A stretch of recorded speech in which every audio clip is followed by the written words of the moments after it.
이렇게 읽으시니까 딱 이해가 되십니까? 이것이 무슨 내용인지 딱 들어오시는지 모르겠어요. 사실은 요한계시록이 쉽지가 않습니다. 이렇게 보면 너무 이렇게 상징적으로 쓴 것들이 많기 때문에 굉장히 어렵고, 또 내용은 다 이해를 못하더라도 그 느끼는 분위기가 있잖아요. 그 분위기가 아주 잔잔하고 평온하고 그런 분위기가 아니라 좀 더 무섭고, 그리고 좀 이렇게 그 재앙의 한상의 압도적인 그런 분위기를 느끼게 합니다. 근데 이전 처음에도 말씀드렸지만 요한계시록은 당대에 박해를 받던 성도들에게 위로를 주기 위한 말씀이다 하는 것을 늘 이야기했습니다. 그런 차원에서 위로가 되는 말씀인데 지금 내용을 읽어보면 이것이 위로가 되는 것인가 하는 생각을 할 때가 있습니다. 그런데 이제 우리가 지금 저희가 제가 나이가 좀 70이니까 지금 저보다도 위신 분들도 계시고 그러잖아요. 그러니까 우리가 이제 그 세대를 살아왔는데, 저희가 이제 젊은 시대부터 그 살아왔을 때 교회 모습 속에 사실은 다니엘서와 요한계시록 강해를 큰 교회를 중심으로 해서 많이 강의가 되었습니다. 지금 유명하신 목사님들도 그렇고, 그 다음에 그 당시 그 유행하던 요한계시록 강해가 사실은 지금과는 많이 달라요. 많이 달라요. 하지만 저희 세대는 옛날에 들었던 그 강의에 익숙해져 있고, 지금은 다 기억을 못한다 하더라도 그 입장이 이렇게 많이 몸에 배어 있습니다. 그러니까 그것에 지금 이렇게 딱 이렇게 몰입되어 있는 그런 것이 있어요. 그것이 뭐였냐면, 우리나라의 그런 요한계시록을 지배했던 것이 조금 그 신학적으로 얘기하면 세대주의적 전철연설이라 그래요. 세대주의 전철연설의 입장이 많이 이렇게 녹아져 있습니다. 근데 그 세대주의인 전철연설 입장은 뭐냐면 이겁니다. 이제 예수님이 오시잖아요. 언제 오시냐면 예수님이 오시기 전에 전 단계가 있습니다. 사람들이 신앙생활 하는데 신앙생활 잘한 사람과 못한 사람이 있는데, 신앙생활 잘한 사람은 공중으로 휴거한다고 배웠습니다. 휴거를 해요. 휴거를 하면, 휴거하는 동안에 이제 밑에서는 7년 대환란이 이루어집니다. 7년 대환란이 이루어질 때 그 속에서 이제 그 대환란을 거치면서 그 대환란에서 휴거하지 못한 사람들이 조금 또 이렇게 추려지는 거죠. 그때 예수님이 재림한다는 거예요. 예수님이 재림하고 그리면서 천년 왕국이 이루어진다. 천년 왕국을 통해서 마지막 백보자 심판이 이루어지고 그 다음에 천국과 지옥이 갈린다. 이렇게 이것이 이제 우리나라의 그런 종말론에 관한 입장을 지배하던 그런 내용이었습니다. 근데 지금은 이것이 대세가 아니고 다른 입장이 많이 지금 달라진 모습을 봅니다. 그것이 뭐냐면 제가 늘 강조하지 무천년설이라고 해요. 무천년설. 그러니까 저는 20대부터 그 당시부터 저는 무천년설을 믿었어요. 이 무천년설은 종교개혁자들 중에 칼빈이라든지 이런 분들은 당시에 1800년도 당시에도 이 무천년설 입장, 이 무천년설이라고 하는 것은 지금 말씀드리는 그런 입장이 아니고 7년 대환란과 천년 왕국이라는 것이 상징적인 숫자라는 겁니다. 상징. 그러니까 딱 7년이 아니고 1000년이 아니고 7년 대환란은 사실은 우리가 오늘날 시대를 살지만 여러 가지 인간 살아가는 삶의 영역 속에서 힘들고 고난과 박해가 있는 그런 것을 겪는다. 단 7년이 아니라 7년은 상징적인 숫자고 그런 것을 겪고 있다. 하지만 동시에 천년 왕국을 겪고 있다. 천년 왕국이라고 하는 것은 하나님 주시는 평안과 기쁨 이런 것. 그러니까 지금의 시대에 우리는 천년 왕국과 그 7년 대환란을 겪고 있다는 것이죠. 그래서 이 천년 대환란과 지금 겪고 그것은 언제 이루어지느냐? 말세에 이루어지는 것이다. 말세. 근데 말세가 무엇인지는 제가 수차 강조했죠. 말세는 언제예요? 지금이 2025년이니까 2000년이 지난 지금이 말세가 아니라 성경에 말세란 말을 쓸 때는 언제 썼느냐? 바울도 말세란 말도 쓰고 그 다른 그 사도들도 쓰잖아요. 그럼 그 당시를 말세라고 얘기하는 겁니다. 그 당시에. 그러니까 그 당시라면 지금부터 거의 2000년 전 얘기잖아요. 2000년 전에 성경을 기록할 때 앞으로 말세가 될 것이다라고 기록한 것이 아니라 그때 이미 말세라고 기록하고 있는 겁니다. 그러니까 그 시대는 말세가 아니고 지금만 말세인 것이 아니라 그 말세는 시간의 개념이 아니라 순서의 개념이에요. 순서의 개념. 어떤 순서냐? 예수님이 처음 오신 초림부터 다시 오실 재림까지를 말세라고 하는 겁니다. 그러니까 그 말세의 그 기간이 얼마 동안 이루어지는 누구도 몰라요. 왜? 예수님이 언제 오실지 모르니까. 그러니까 제가 그 예를 든 것이 창세기에 나오는 그 무드셀라의 예를 들었잖아요. 무드셀라. 그 무드셀라의 아버지가 누구죠? 에녹이죠. 에녹이란 말이죠. 그러니까 에녹은 어떤 사람이냐? 하나님 앞에서 의롭게 산 사람이고 그에게 하나님의 은혜가 있어서 사실은 죽지 않고 승천한 인물로 나오잖아요. 근데 그 에녹이 어떤 삶을 살았길래 하나님 앞에 부름받은 그런 사람이냐? 부름받았다는 것이 믿었다는 차원을 떼어서 그가 죽지 않고 올라간 그런 케이스인데, 하나님이 그의 아들을 주실 때 그의 아들 이름을 무드셀라라고 하라. 무드셀라. 이 무드셀라 이름의 뜻이 뭐냐면 그가 죽으면 심판이 온다는 얘기거든요. 그가 죽으면 심판이 온다. 그러니까 그가 죽으면 심판이 온다 그러면 에녹의 입장에서는 그의 아버지잖아요. 그의 아버지 입장에서는 무드셀라가 언제 죽을지 모르는 거죠. 그러니까 무드셀라가 태어나기 전에는 심판이 올 리가 없어요. 왜? 무드셀라가 죽을 때 심판이 온다고 말씀하셨으니까 무드셀라가 오기 전에는 심판이 올 리가 없어요. 무드셀라가 죽을 리가 없으니까. 태어나지 않았는데 어떻게 죽습니까? 하지만 무드셀라가 태어나는 그 순간부터는 무드셀라가 언제 죽을지 모르잖아요.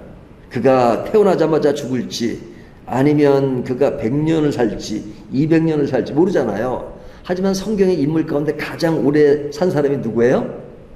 무드셀라잖아요. 그러니까 무드셀라가 살아있는 기간 동안은 하나님이 그가 죽으면 심판이 온다라고 경고하신 그런 그 긴장의 시간들이죠. 이 긴장의 시간들을 말세와 연계시킬 수 있죠. 그것이 말세의 개념이에요. 그러니까 예수님의 초림부터 오실 때까지 그 기간을 모르듯이 무드셀라가 태어나서 언제 죽을지 모르니까 그 기간 동안이 가장 길었다는 것은 그 의미하는 것이 굉장히 큰 것이죠. 그래서 지금 그 말세 속에 이루어지는 것은 그런 그 말세 안에 7년 대환란과 천년 왕국의 개념이 다 들어있는 겁니다. 그런데 이제 우리가 요한계시록을 볼 때 지금 오늘 9장을 보고 있잖아요. 제가 좀 이렇게 서론격으로 길게 말씀드리는 것은 우리가 이제 앞에 9장 전 이야기, 그 다음에 8장 이야기를 좀 건너뛰었잖아요. 뭐 개인적으로 보셨겠지만 지난 금요일 날 하고 지금 8장 9장을 건너뛰었기 때문에 다른 때는 뭐 그냥 개인적으로 보시면 건너뛸 수 있는데 이게 전 요한계시록이 조금 어렵기 때문에 건너뛰면 좀 이해하는 부분이 어려울 수 있는데, 요한계시록은 나선형으로 그 내용이 이렇게 점진적으로 점진된다고 말씀드렸죠. 그러니까 이게 딱 이렇게 계속 연결되는 것이 아니라 하나로 완성된 이야기가 더 크게 세부적으로 완성되고 이런 단계로 가거든요. 근데 1장부터 3장까지는 무엇에 관한 이야기라고 말씀드렸죠? 지상에 있는 교회, 7교회에 대한 이야기죠. 이 지상의 교회는 칭찬도 있지만 책망도 있는 교회입니다. 그러니까 지상의 교회는 교회로서의 하나님이 만들어 주신 것이기 때문에 교회의 가치가 있는 겁니다. 하지만 인간이 이뤄가는 교회 안에는 여러 가지 완전하지 못한 측면이 있어요. 그래서 4, 5장에 가면 천상의 교회가 나옵니다. 천상의 교회는 완전한 교회입니다. 천상의 교회가 나오고 나서, 그리고 나서 그 예수님이 이제 봉했던 두루마리의 7인을 떼는 장면이 나오죠. 7인을 떼는데 그 7인은 떼는 그 가정 속에 그 떼어지는 그 내용은 뭐냐면 이 세상의 모습을 그린 것입니다. 그러니까 여섯 인까지는 그런 세상의 모습, 이게 악하고 추하고 그러면서도 박해가 있는 그런 내용을 그 지금 한 개 한 개 인을 뗄 때마다 그런 세부적으로 나온 것입니다. 그리고 여섯 인이 떼어지고 나서 일곱째 인이 떼어질 때까지 그 과정 속에는 무엇을 얘기하냐면 하나님의 인치심을 받은 성도들을 얘기하죠. 그러니까 세상에 악하고 심판 아래에 있지만 그 가운데서도 하나님의 구원되는 인침을 받은 성도가 있다 하는 것이 여섯인 다음에 나오고 나서 이제 저희가 건넜던 일곱인의 이야기가 나온 겁니다. 일곱인을 딱 떼어보니까 거기에 이제 여섯 천사가 나팔을 부는 장면이 이제 시작됩니다. 그래서 이제 나팔을 부는 장면, 그것이 이제 일곱인을 열어봤더니 그 속에 천사가 나타나서 이제 나팔을 불기 시작하는데 첫째 나팔, 둘째 나팔, 셋째 나팔 이것이 부러지는데 이제 그것이 지금 8장, 9장 앞에 진전되고 오늘 본문은 여섯째 나팔이 지금 부러지는 겁니다. 그러니까 이제 앞에 나오는 첫째 나팔서부터 다섯째 나팔까지가 우리가 이전 지금 건너뛴 것이잖아요. 건너뛰었지만 그 나팔의 내용은 이 세상 속에 인치심을 받지 않은 성도들에게 내릴 재앙에 관한 이야기입니다.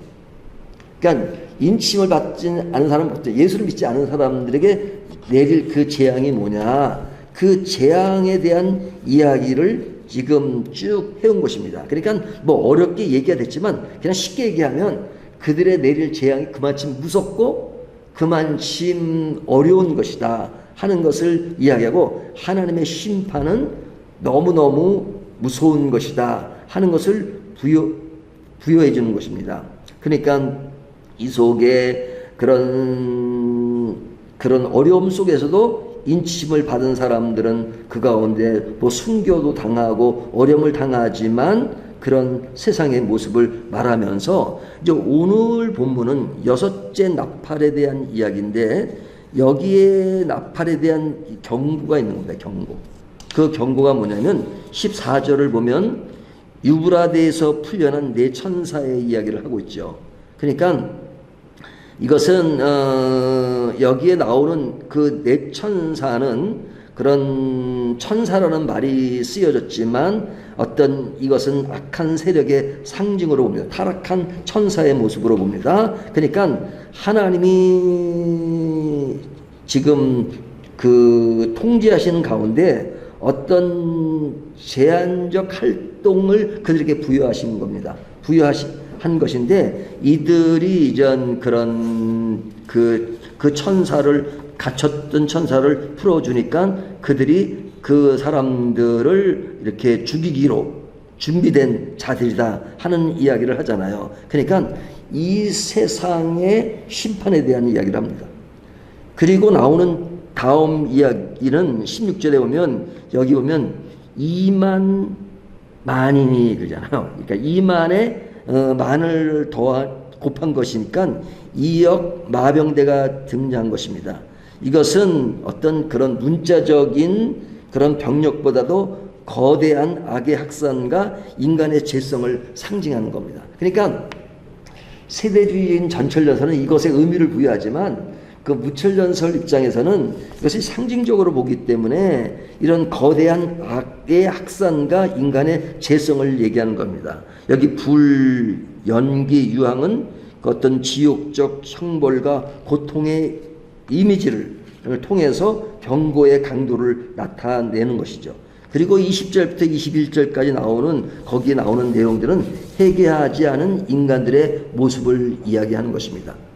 그러니까 이런 내용들이 사실은 조금 이렇게 어렵게 생각하기보다는 문자적으로는 굉장히 어렵지만 그래서 하나하나 우리가 이야기는 쉽지 않지만 이 세상에 믿음으로 살지 않는 사람들의 그런 그 위험한 모습, 타락한 모습, 그들에게 주어질 심판의 메시지가 얼마나 큰 것인가, 얼마나 어려운 것인가 하는 것들을 보여주는 것입니다.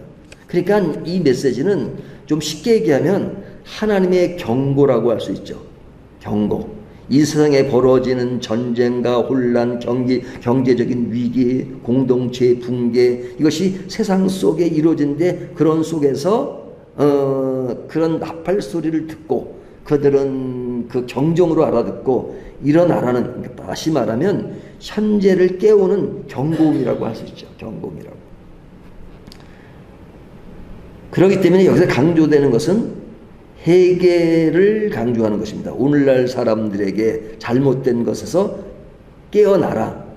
깨어나라는 것은 하나의 감정이 아니라 선택으로서 하나님의 심판에서 벗어나기 위해서는 인치심을 받는 그런 모습으로 변해야 된다 하는 것을 강조합니다. 이런 이야기들을 조금 어렵게 얘기하지만 우리가 구원받는 그런 과정을 설명할 땐 굉장히 쉽잖아요. 우리가 어떻게 구원 얻을 수 있느냐? 그것은 심플해요. 나는 죄인입니다. 하지만 나를 위해서 예수님이 십자가를 지시고 나를 구원하셨습니다. 그래서 구원하신 그 예수님을 믿고 순종하고 따르는 것, 이것이 구원의 과정으로 설명하고 있잖아요. 그 과정이 사실은 인침을 받지 않는 사람들의 죄성과 거기에 오는 여러 가지 그런 심판이 큰 것이지만, 그 심판을 벗어나는 것은 인치심을 받고 예수 그리스도를 믿을 때 하나님은 그 사람들을 보호하시고, 그리고 결국은 마지막 다가올 천국에 믿음의 백성으로 들어가게 만드신다 하는 것들을 이야기하면서, 이 말씀들이 세상에 벌어지는 죄악 가운데 있을 때 그 심판이 얼마나 두려운 것인가 하는 경각심을 불러일으켜 줌으로써 우리는 믿음 안에서 새로운 것에 이런 경각심에 빠지는 것은 아니지만, 희망을 얻은 사람들이지만, 그러나 세상에 이런 모습들이 얼마나 어려운 것인가를 생각하면서 우리가 새롭게 된 것에 대한 감사, 감격, 그리고 그렇지 못한 사람들에 대한 경종, 그렇기 때문에 우리가 그들에게 복음을 전파해야만 하는 그런 의무감, 이런 것들을 다시 한번 생각하게 하죠. 그래서 당시에 박해를 받던 사람들에게는 그런 고난의 현장이 너무너무 크게 막 널려 있는 거죠. 막 박해도 있고. 하지만 너희들은 인치심을 받은 사람으로서 그런 것에서 너희를 구원해 내신 것이다 하는 것으로 격려를 하는 것입니다. 그래서 오늘 말씀도 사실은 좀 어려운 이야기들이지만 그 속에서 하나님은 우리를 격려하기 위해서 주신 것이다. 그래서 우리가 주님이 오실 때 심판할 때 이 심판과 구원은 같이 이렇게 하잖아요. 그러니까 구원한 사람들은 새로운 세계로 됐지만 구원받지 못한 사람들에게는 그것이 심판이 굉장히 두려운 것이잖아요. 그러니까 심판과 구원은 동시에 이루어지는 것이기 때문에 그것은 이렇게 딱 분별이 됩니다. 그러니까 심판의 대상자는 엄청 두려운 것이죠. 진짜 겁에 질릴 만큼 두려운 것이죠. 하지만 하나님의 구원된 자에게는 두렵고 두려운 것이 아니라 그 속에서 우리를 새롭게 하신 것이 감사가 되고, 그리고 하나님의 은혜라는 생각을 깊이 갖게 되는 것이죠. 오늘 말씀을 통해서 여섯째 나팔의 경종이 우리들에게 어떤 의미가 있는가 하는 것들을 다시 한번 생각하시면서 더욱더 감사와, 그러면서도 우리들이 그런 믿지 않는 사람들 주는 경종 속에 나도 그런 입장에서 다시 한번 생각해 볼 때 우리가 죄인으로 산다는 것이 얼마나 불행한 일인가 하는 것을 다시 한번 생각하는 저와 여러분이 되시기를 주님의 이름으로 축원합니다.